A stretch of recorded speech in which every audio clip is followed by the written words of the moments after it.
No. No, stay where you are. Do not break the stillness of this moment. For this is a time of mystery. A time when imagination is free and moves forward swiftly, silently. This is the haunting hour.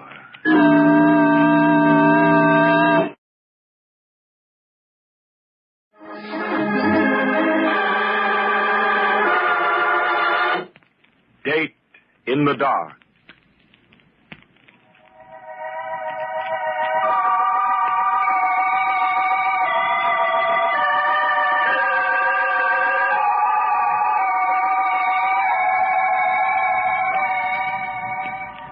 Midnight. Midnight in the metropolis. Town of 1,000 moods and contrasts. Of wealth and lightness and laughter. Of poverty, heartbreak, and tears. Of shadowy people and dark, dark things. Big city. Hard-boiled and tender. Weak and mean and cheap without dignity.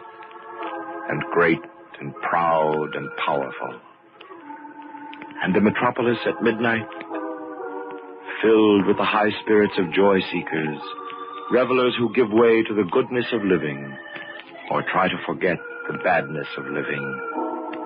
Midnight that is brooding, sinister. The sounds of the big city at midnight, the squeaks and roars of taxicabs, the rumble of trucks, the moan of river boats, and underground, the subway. And under and above, the sounds of the people, shrill, ribald, futile. But there is quiet, too, in the teeming city at midnight. The quiet that is broken by the wail of a child, the rattle of a snore, or, as in the home of Earl Breton, a private detective, and his partner, Owen Bailey, called the Professor,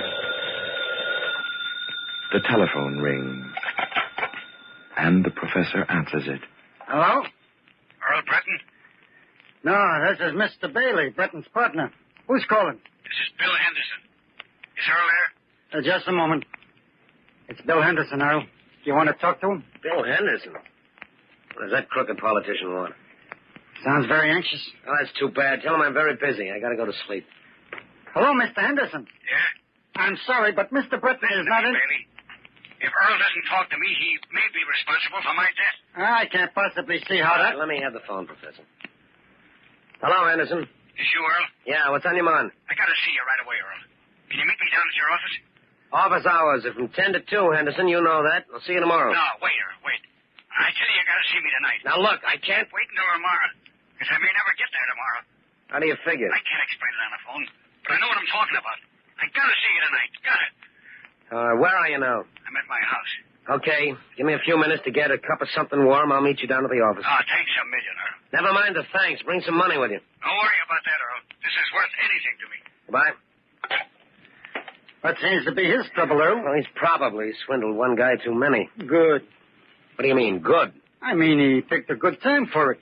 We can very well use the money, you know. Well, you can start drawing the bill now, Professor. And remember, after office hours, it's triple the usual.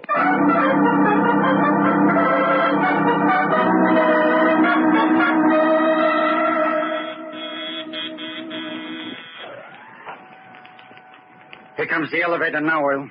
If we ever make enough dough, Professor, remind me to move out of this broken-down building. All buildings are pretty much alike at this hour of night. How do they expect one old guy to take care of this whole thing by himself?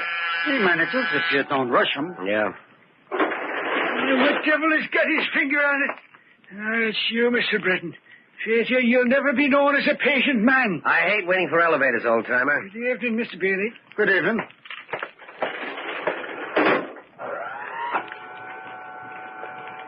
You've got lots to do around here, haven't you? Sure. I've got to make the rounds, you know. How's business? Oh, very slow, Mr. Breton. You're the only two people I've seen all night. Hey, it's pitch black out here, isn't it? You want me to put the hall lights on? Don't bother, old-timer. We'll make it. It might help if you throw your flashlight beam down the hall. Oh, sure thing.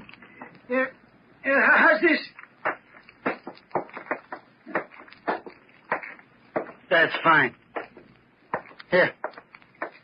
I've got the key, Earl. Right. Thanks, old-timer. We're okay now. Let me see you on the way out. Now, if I can just find the switch.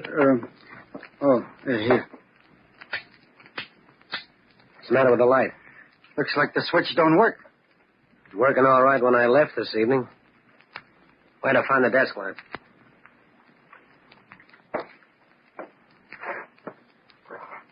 Find it, Earl? Yeah. You didn't take the bulb out of this lamp, did you, Professor? Of course not. I've got an idea, Professor, that we have company. You're a very smart chap, Breton. Who's that? Just stay where you are, both of you, and don't ask any questions. Mr. Breton knows that those lights are not out by accident, but if either of you makes a false move, there could be one. What are you looking for? Information. And why keep us in the dark? There's enough light for me from that street lamp shining in your window. I can see you both. What do you want to know? I understand, Breton, that you got some new dope on the Kennedy murder. Am I right? Kennedy murder? Why, the police gave Kennedy up as a suicide 5 years ago. What would I be? Stay where you are, Breton. I told you I can see. Yeah, sure. Seems kind of... Yeah, I guess our visit is a little touchy, Professor. You didn't believe that I could see you. Next time, I won't miss. Now, give it to me straight. I told you I don't like the smell of a body that's been buried 5 years, and I ain't digging it up. Now, what else do you want? Mr. Breton, are you in there? Don't make a move. Mr. Breton. Mr. Barry, whatever happened is... Okay, I hope you get a big kick out of beating up a helpless old guy. That was very tough. Very. Professor, what happened, Earl? Where are you? Right over here where that voice was coming from, and he's not here. Maybe he moved over to another corner of the room. Duck behind something, Professor. I'm going to light a match. Careful now, Earl. Well, I'll be there's nobody here. Who's that lying in the doorway? Wait a minute. Looks like the old-timer. Here's his flashlight. I'll turn it on. Here, put him in this chair, Earl. No, it's too late, Professor. He's dead. Dead? That dirty rat-killing a sweet, harmless old man. Wait, what's this here on the floor? Let me see Hotel it. key. Hotel Markham, room 517. Think that fell out of the old man's pocket? No, that's a mobster's hotel. It's full of gamblers and racketmen. Then that means if we go to room 517, we ought to be able to find out the man who did this. You don't find anybody in that hotel. You smoke them out. Besides, that key might have been stolen just so somebody could plant it here. Don't you see that? Then how are we going to know? The voice, Professor. I'll never forget that voice. I'm promising the old man now that I'll find it. Well, what do we do, Oil? You go find Henderson and tell him we won't be able to see him tonight. I'm going to the Hotel Markham. Meet me there as soon as you're through. In front of the hotel. And what about the old man? On our way out, we'll ring the night alarm. That'll bring the police. But aren't we going to tell him what happened? Right now, Professor, we don't know any more than they do.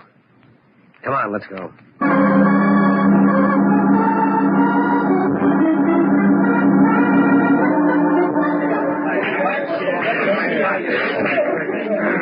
Anything I can do? Oh.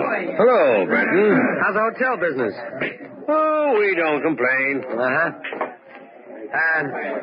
Who's up in room 517? I want to know. I understand there's a game going on. So? So, I'd like to get in. Well, there's a gentleman by the name of Sparrow rented the room. Maybe you know him. That's all I wanted to hear. You can tell my good friend, Mr. Sparrow, I'm coming right up. Don't worry. I will. Oh. By the way, I hear there's a shortage of keys. You still lose many of them? Certainly we do. Every day. That's very interesting. Very interesting.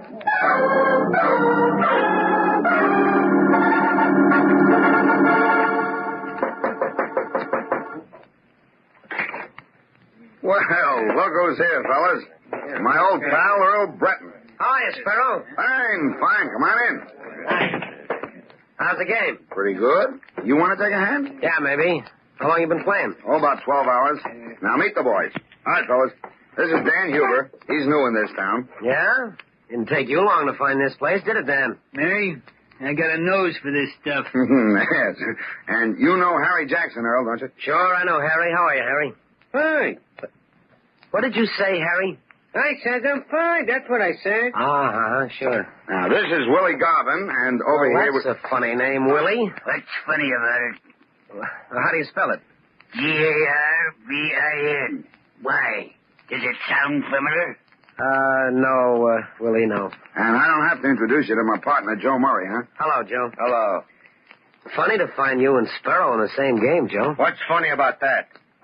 Well, after all, you and Sparrow are partners, aren't you? Nobody said for you, Breton, and if you don't like what goes on here, you can shove off. Come Get it? on, Earl. When are you going to stop binding up Joe? Anyhow, he just come in a few minutes ago. So we really just started playing together. Oh, just came in a few minutes ago. Where were you, Joe? Since when do I report to you? Well, I'm just curious, that's all. I told you before, Breton, I don't like coppers, and that still goes. Now, let's get the game going. Well, Earl, you taking a hand? Sure, but first I got to get the professor. He's got my dough. I'll be back in a few Wait a minute, Breton. What are you trying to pull? Why didn't you bring your dough in the first place? I just wanted to see who was in the game. Oh, sure, Joe. He's got a right to know. Go ahead, Earl. Get your dough. Oh, but don't forget to come back, huh? Otherwise, it wouldn't look so good, huh? Sure, don't worry. I'll be back. Earl,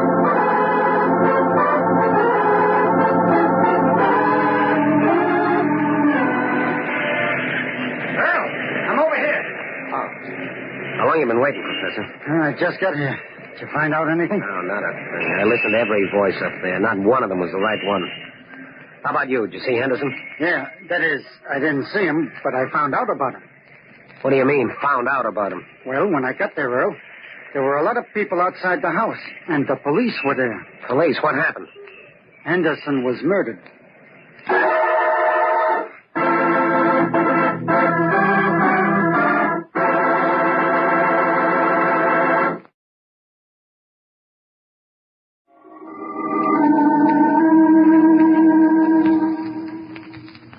It was midnight when the phone rang in the home of Earl Breton, a private detective. A man named Henderson was calling. Henderson, a crooked politician who insisted he was in danger of being killed, and that he had to see Breton immediately. Earl agreed to meet him in his office, but when he and his partner, the professor, arrived a few minutes later, they were faced with a peculiar situation. The lights in the office wouldn't work, and before they could investigate, a voice challenged them from the darkness. Their unknown visitor fired at them, purposely missing, in order to warn them that he meant business. The sound of the gun attracted the attention of the night watchman. He came to investigate and was killed by the intruder, who disappeared, leaving Earl with the old man's body and a clue, the key to room 517 at the Hotel Markham. They rang the police alarm, and Earl sent the professor to intercept Henderson, to break the appointment they had with him. Then he went to the hotel, to room 517, where he expected to find the killer. He interrupted a card game, but Sparrow, the gangster who was registered in 517, invited Earl to sit in, much to the displeasure of his partner, Joe Murray. Breton accepted, promising to return soon. He went down to the street where the professor was waiting. The professor had news for him. Henderson had been murdered. How did you find out he was murdered, Professor? I overheard two policemen talking to one another. Did the cops know you were there? Oh, no. We wouldn't want them to know we was interested, would we? Good for you, Professor. But now that I think of it, Earl, shouldn't we tell the police what we know? Well, that's a good idea, except that we don't know anything they can't find out for themselves. But they don't know that Henderson called us to meet him at the office. And then when we got there, we met somebody else. And it was that somebody else who killed the night watchman. I know there's some connection between those two things, Professor. In fact, if I didn't know Henderson's voice so well... You'd say that it was the man at the office who imitated it? Sure, that's an old trick. A man disguises his voice to sound like... Hey, just a minute, Professor. Why couldn't it be... You mean you actually think that the man we met in the office was the one who called us earlier, and he imitated Henderson's voice? No. That'd be too obvious. The killer's much cleverer than that. But you do think he had something to do with both of the murders? Certainly, if he didn't, How would he know that we were coming down to the office at midnight? He was expecting us. So he must have been with Henderson at the time Henderson called us. If you don't mind my saying so, Earl, it doesn't make sense. Why should this man have bothered to come down to our office just to ask us about some murder case that was over and forgotten 5 years ago? That's just it, Professor.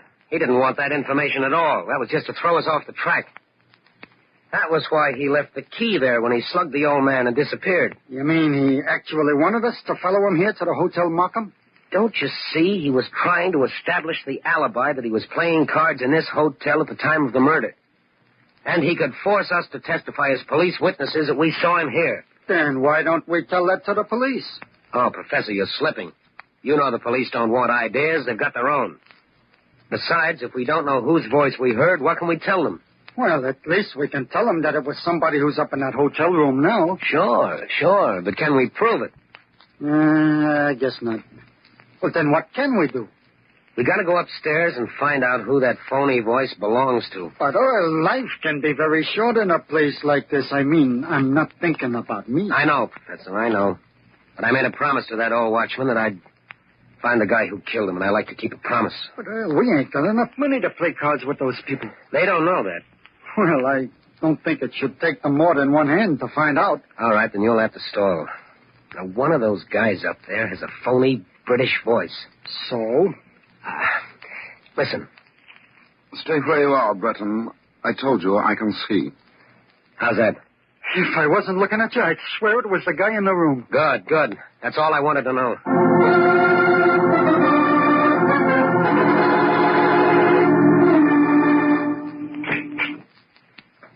I knew you'd keep your promise to come back, Earl. Oh, why not? This is my night, Sparrow. Well, come on, take a chair. I think I'll let the professor play for me. I do much better when I'm looking over his shoulder. Suit yourself. Let's get going. You're holding up the game. How many tips, Professor? Well, that's up to Earl. Chips? Why, what do you say we start off with $10 worth, Professor? I got a hunch. I guess that's all right. Wait a minute. Who you kidding, Breton?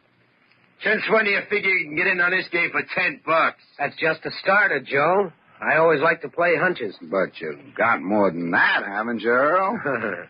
You know better than to ask me that, Sparrow. Yeah? Let's see. Okay, deal 'em out. Joe, if I didn't know that you just came into this game a little while ago, I'd figure that you were losing plenty. Why? Oh, you're so touchy. I open. $5. Raise your 10. I'm out. Well, playing it safe, Professor. I'd rather not explain my game. Maybe if Joe played it safer, he wouldn't be so worried all the time. Oh, Joe. Joe's got lots on his mind. I don't know, Sparrow. You're Joe's partner. You never seem to worry like he does. What do you mean, worry? Who says I'm worried? I'm just careful, that's all. I don't trust nobody, see? Nobody? You mean not even Sparrow, your own partner? I said nobody. Oh, Joe thinks maybe I talk too much. That's right. I didn't hear you say anything out of place, Sparrow. He thinks I made a mistake telling you he just came into the game a little while ago. I told you to shut up, Sparrow. Oh, come on, Joe. You don't have to be afraid of Earl Breton. He's a cop, and I told you don't have to know nothing. He wouldn't repeat anything he heard up here, would you, Earl? I always play it safe. I think you're all right, Earl. Mind if I stand up? Where you going? I just want to walk around a little bit, stretch my legs. Just don't go looking at any hands. Okay. I'll stand over here by the wall. You're going to let the professor play by himself? Sure. Hey, this is a very interesting electric light switch. You guys don't cut the chatter, I'll blow this game off. Hey, wait a minute. Who put those lights out? Put the lights on. What are you getting so crazy about, Joe? You act as if you just murdered someone. Put up the lights, I said, quick. I'm sorry, Joe. That was my mistake. I didn't know the light switched off this way. Shut up. And you, Sparrow, what was the idea of saying I murdered someone? What are you talking about, Joe? I didn't say anything. Don't give me that stuff, I heard you. You can't fool me with that phony voice you put on. I told you I didn't say anything. Oh, yeah? Well, I happen to know that nobody else but you talks that way. Why did you, dope? Didn't you know that wasn't my voice? Sparrow, if you're trying to pull anything... Okay, Joe. Sparrow's right. Now, don't get sore. It was my fault. I didn't know. That ain't the point, Breton. I want to know what he's trying to pull. And it ain't none of your business, copper. I just wanted to tell you I'm sorry. It was my voice you heard, Joe. What? Are you? All right, what's the game, Breton? No game, Joe. Just a joke, that's all. Sure, Joe. Just a joke. Very funny, too. Can't you take a joke, Joe? Nuts. All right, Breton. You want to stay in this game, get up some real dough, or beat it? Okay, I'll come clean with you. That's all the dough we got with us right now. If you let me go in the next room and make a call, I'll get some sent up here right away. Why, sure. You want to use the phone, huh? Yes, it's right in the next room. Thanks, Sparrow.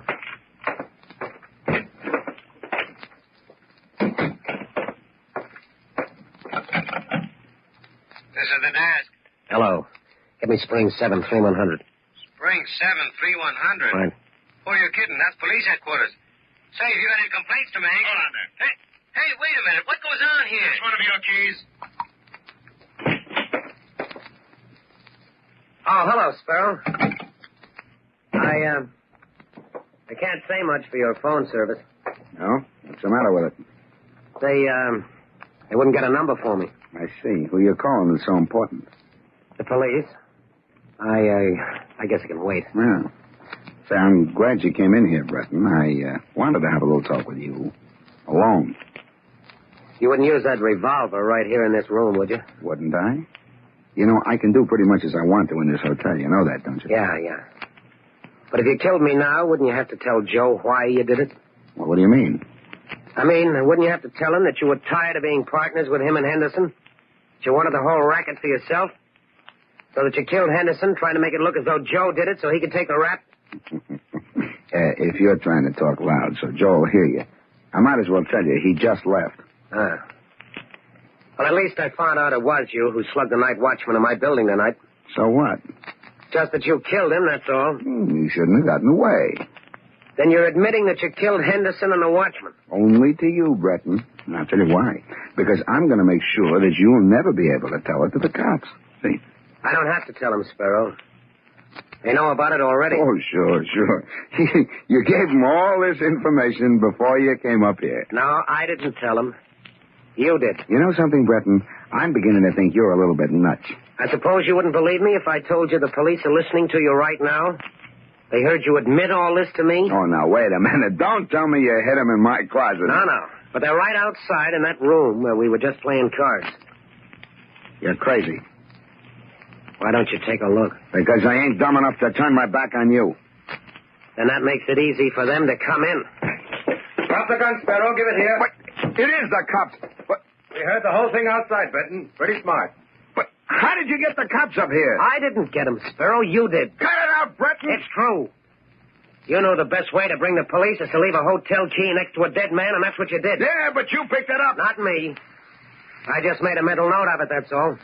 What puzzles me, Earl, is how you know the police were out here when you made Sparrow talk. Ah, that was easy. When I tried to put through a call before, I heard a voice at the switchboard asking about a key. And I just played a hunch. Now, I'm glad we got here in time. Come along, Sparrow. Well, Professor, let's go home. Yes, sir. Oh, and look, if our phone rings again tonight, don't answer it.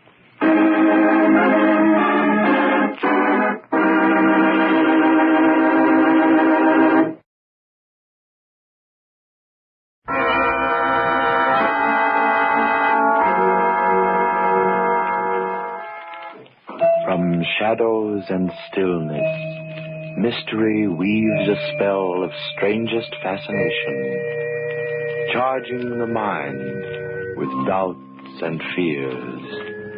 For mystery is a strange companion, a living memory in the haunting hour.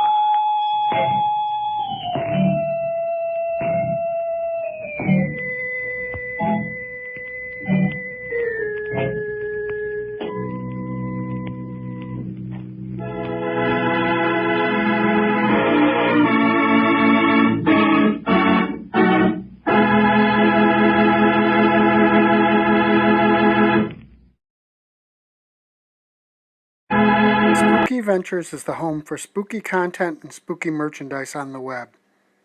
Check it out today at spookyventures.com. And remember, always keep it spooky.